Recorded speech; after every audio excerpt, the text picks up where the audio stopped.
ট্রাম্পের কাছে গিয়েও সুবিধা করতে পারেনি একটি পক্ষ।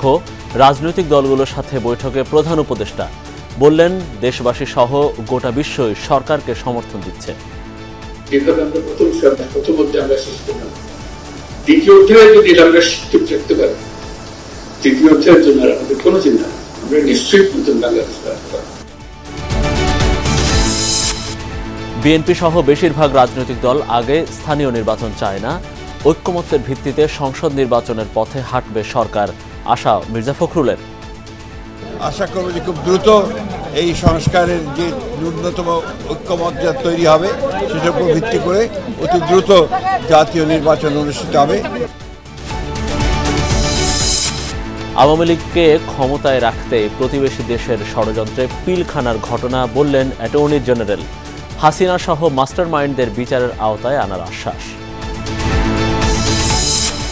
কমলা খেজুর আমদানির আড়ালে বিপুল অর্থ পাচার করেছে নাসা গ্রুপ। প্রমাণ পেয়েছে আর্থিক গোয়েন্দা ইউনিট, দেশে আনেনি রফতানি পণ্যের অর্থ।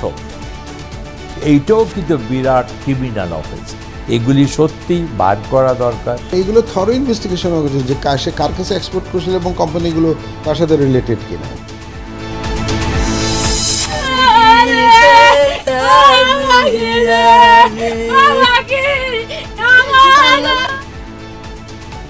পাঁচ আগস্ট যাত্রাবাড়িতে পুলিশের গুলিতে নিহত হাসানকে ভোলায় দাফন, হত্যার বিচার সহ আওয়ামী লীগ নিষিদ্ধের দাবি।